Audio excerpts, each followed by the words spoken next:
Hello student, good morning. मैं जनार्दन सिंह आपका online class में पुनः स्वागत करता हूं।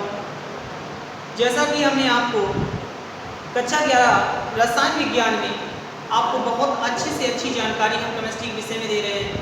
आज उसी कड़ी में हम आज नया चैप्टर लेते हैं। जो हमारे पास चैप्टर है साम्यावस्था। साम्यावस्था लेसन बेहद इम्पॉर्टेंट लेसन है, आपको बहुत अच्छा लगेगा। इसे हम बहुत सरल शब्दों से आपके पास समझाने की कोशिश करेंगे। तो चलिए देखते हैं साम्यावस्था। साम्यावस्था का मतलब क्या होता है? जैसे आप देख रहे हैं हमारे पास दोनों हाथ हैं, इस तरफ वाला भी हाथ बराबर है और इस तरफ वाला भी हाथ बराबर है, समान है। तो समान होना, दोनों ओर समान होना क्या कहलाएगा? आपका साम्यावस्था। तो उसे हम केमिस्ट्री की भाषा में भी परिभाषित करेंगे। तो पहले हम समझ लेते हैं कि इसमें साम्यावस्था से समझने से पहले हमें और किन चीज़ों की जरूरत पड़ेगी। तो उन हेडिंगों को हम क्रम से समझ लेते हैं। तो चलिए पहली हेडिंग हमारे पास आती है अनुक्रमणीय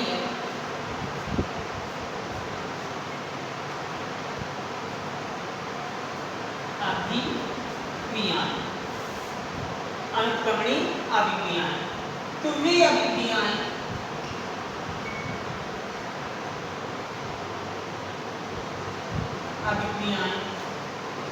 जो केवल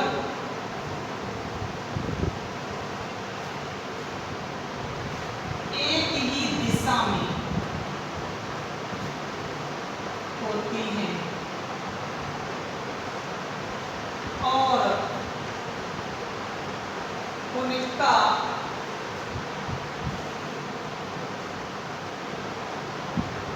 अभिकारक बहुत जल्दी उत्पाद में बदल जाता है। क्या कहलाएंगी? अनुक्रमणीय अभिक्रियाएं कहलाएंगी। मतलब समझिएगा, वे अभिक्रियाएं जो केवल एक ही दिशा में हो, केवल एक ही दिशा में हो, ऐसी अभिक्रियाएं को आप अनुक्रमणीय अभिक्रियाएं कह सकते हैं। या वे अभिक्रियाएं जिनमें अभिकारक बहुत जल्दी उत्पाद में बदल जाए, उन्हें भी आप अनुक्रमणीय अभिक्रिया कह सकते हैं। जैसे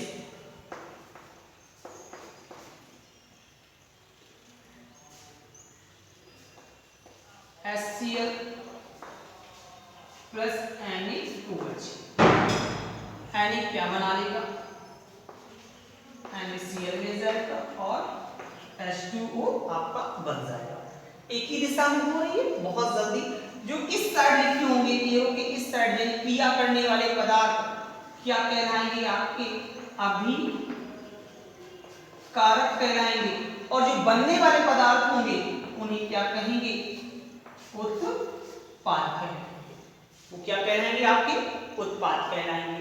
अब आ जाते हैं एक जो साम्यावस्था को समझने से पहले हमारे पास एक और अभिक्रिया को समझना होगा, क्योंकि साम्यावस्था उसी अभिक्रिया पर लागू होगी। तो देख लेते हैं वह कौन सी अभिक्रिया है। चलिए हेडिंग के माध्यम से देखते हैं हम।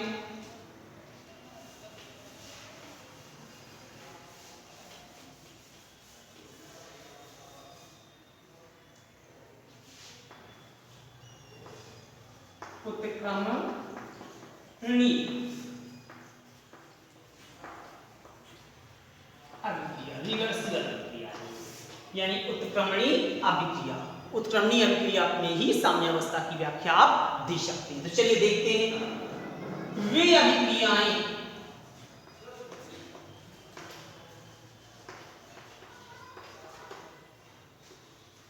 जो दोनों दिशाओं में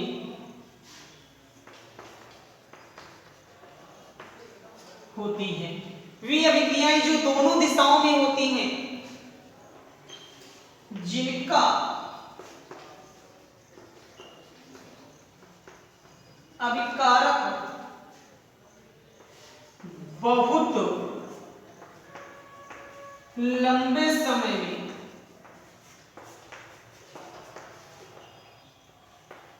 उत्पाद में बदलता है, अर्थात ना के समान। वे अभिक्रियाएं जो दोनों दिशाओं में हो, एक दिशा में नहीं, इस तरफ भी जाए और पीछे की तरफ भी आ जाए, अग्र दिशा और पार्श्व दिशा यानी विपरीत दिशा, दोनों दिशाओं की ओर हो, ऐसी अभिक्रियाएं क्या कहलाएंगी? आपकी उत्क्रमणीय अभिक्रियाएं कहलाएंगी, जिनका अभिकारक ना के समान बहुत लंबे समय तक अभिकारक उत्पाद में ना बदल पाए या बिल्कुल ना बदले या धीरे धीरे बदले। तो चलिए देख लेते हैं। जैसे H2 plus I2 reversible HL, ये अभिकारक हो गया, ये उत्पाद हो गया। ये बहुत लंबे समय तक, क्यों? H2I2 बनेगी, HI बनाई, HI फिर टूट जाएगी इसी में, तो ये ना के समान है। तो ऐसी अभिक्रियाओं के लिए उत्प्रेरक की आवश्यकता पड़ती है। तो उत्प्रेरक बाद की बात है, पहले अपने टॉपिक की कंप्लीट करते हैं। तो आपने उत्क्रमणीय और अनुक्रमणीय अभिक्रियाओं को जान लिया। अब आ जाते हैं रासायनिक साम्यावस्था। रासायनिक साम्यावस्था की परिभाषा को अब हम अपने टॉपिक में आ जाते हैं पूर्ण रूप से। तो चलिए देखते हैं।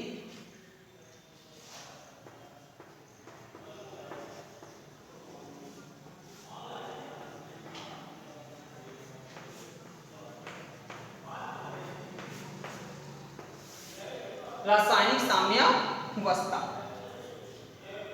अभिक्रिया की वह अवस्था, अभिक्रिया की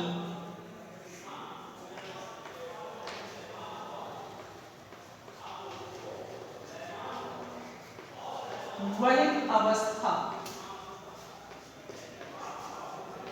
जिसमें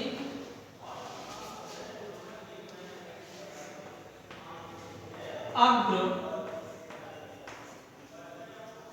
अभिक्रिया का वेग तथा पार्श्व अभिक्रिया का वेग बराबर हो, रासायनिक साम्यावस्था कहलाती है। अभिक्रिया की वह अवस्था जिसमें अग्र अभिक्रिया का वेग तथा पार्श्व अभिक्रिया का वेग दोनों कैसे हो जाने चाहिए? समान यानी बराबर हो जाएं। ऐसी अवस्था को क्या कहेंगे आप?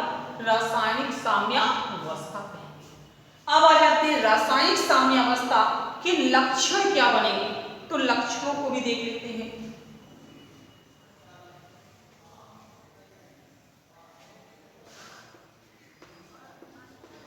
लक्षण नंबर 1, रासायनिक साम्यावस्था में, रासायनिक साम्यावस्था में अभिकार और उत्पाद की सांद्रताएं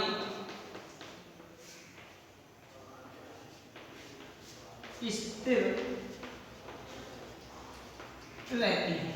यानी रासायनिक साम्यावस्था में अभिकारक और उत्पाद की सांद्रताएं स्थिर रहती है। नंबर 2 पे आ जाते हैं।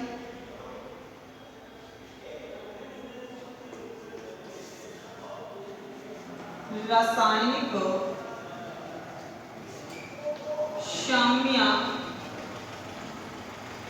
साम्यावस्था में दरें बराबर रहती हैं। फिर समझ लेते हैं। रासायनिक साम्यावस्था में अभिकारक और उत्पाद की सांद्रताएं स्थिर रहती हैं। नंबर 1 हुआ। नंबर 2, रासायनिक साम्यावस्था में दरें जो होती हैं वे आपस में कैसे होने चाहिए? समान होनी चाहिए। अगले नंबर में आ जाते हैं।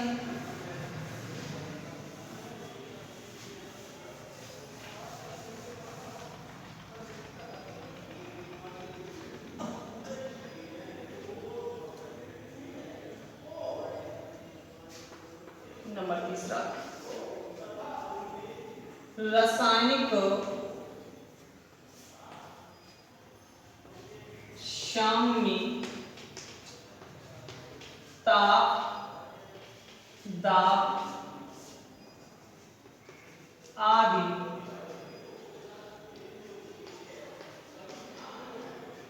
रासायनिक ताप दाब आदि से प्रभावित होता है। आपने लक्षणों को भी कंप्लीट कर लिया। अब लक्षणों के माध्यम से हम द्रव अनुपाती क्रिया के नियम को हमें समझना होगा, क्योंकि साम्यावस्था पर द्रव अनुपाती क्रिया का नियम बेहद इंपॉर्टेंट होता है। तो आज के लिए इतना ही है। अगले वीडियो में हम आपको द्रव अनुपाती क्रिया का नियम स्पष्टीकरण सहित उसकी व्याख्या करेंगे। अगले वीडियो को आप इंतजार करिएगा। यदि आप किताब को भी देख सकते हैं, हिंट्स में आपको समझ में आ जाएगा। आज के लिए इतना ही। धन्यवाद।